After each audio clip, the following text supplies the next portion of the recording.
Hello student, आज मैं आप लोगों को बोर्ड्स मॉडल ऑफ एटम के बारे में बताऊंगी। ठीक है, इससे पहले मैंने रदरफोर्ड मॉडल का बताया था।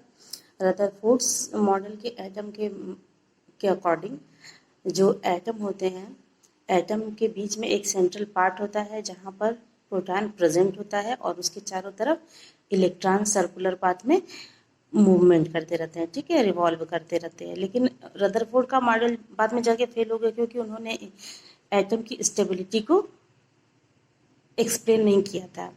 तो रदरफोर्ड में भी जो कमी थी उसको पूरा करने के लिए, उस कमी को दूर करने के लिए बोर्स नील्स बोर एक वैज्ञानिक थे, वो आए और उन्होंने फिर जो है एक नया मॉडल दिया जिसे कहा जाता है Bohr's model of atom.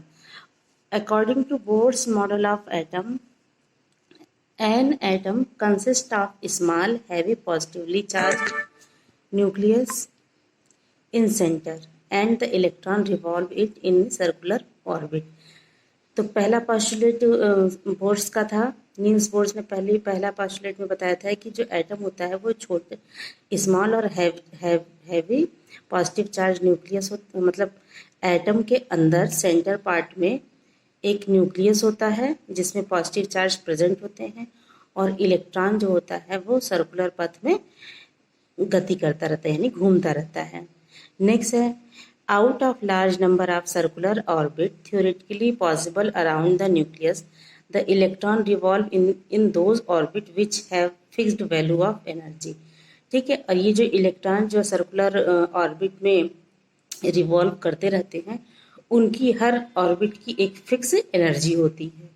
This orbit are called energy level. और इसी तरह इस ऑर्बिट को स्टेशनरी स्टेट्स या एनर्जी लेवल कहा जाता है। हर एनर्जी लेवल अलग अलग ऑर्बिट का अलग अलग एनर्जी होता है।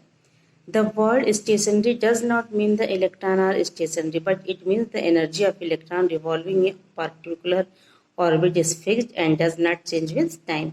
स्टेशनरी का मतलब होता है जो ऑर्बिट की जो एनर्जी होती है वो फिक्स होती है। इलेक्ट्रॉन की स्टेशनरी नहीं होती बल्कि उनके जो जिस ऑर्बिट में वो रिवॉल्व कर रहे हैं पर सर्कुलर पथ में, उस ऑर्बिट की एनर्जी जो है स्टेशनरी होती है और टाइम के साथ चेंज नहीं होती है। और उन्होंने इस ऑर्बिट का अलग अलग नाम दे दिया है। This energy level are designed at KLMNOP।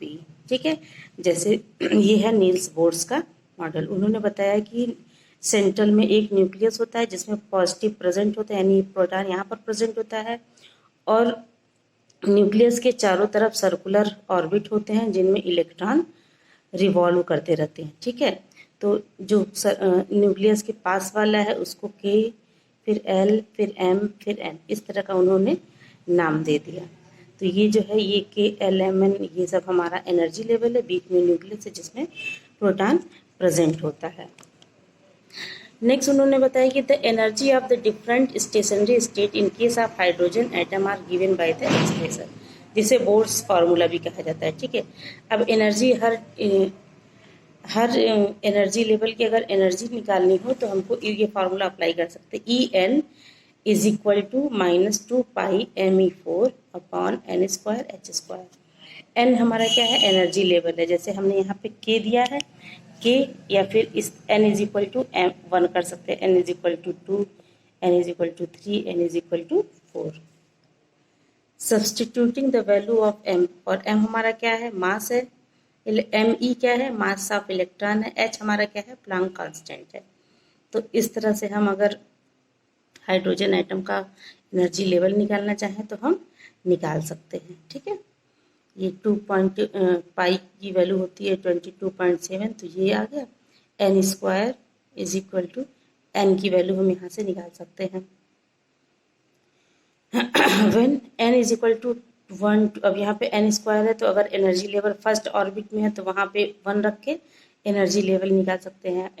N is equal to 2 रख दिए तो उससे हम एनर्जी निकाल सकते हैं कि सेकंड पर सर्कुलर पथ में कितनी एनर्जी है, थर्ड सर्कुलर पथ में कितनी एनर्जी थी।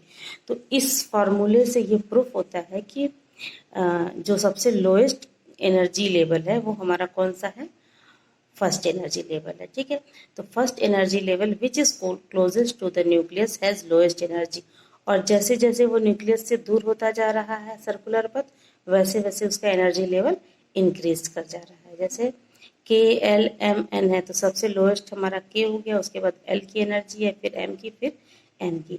तो इस तरह से सबसे लोएस्ट एनर्जी जो न्यूक्लियस के पास वाली ऑर्बिट है उसमें सबसे लोएस्ट एनर्जी, और जो न्यूक्लियस से सबसे दूर है उसकी एनर्जी लेवल सबसे ज़्यादा है।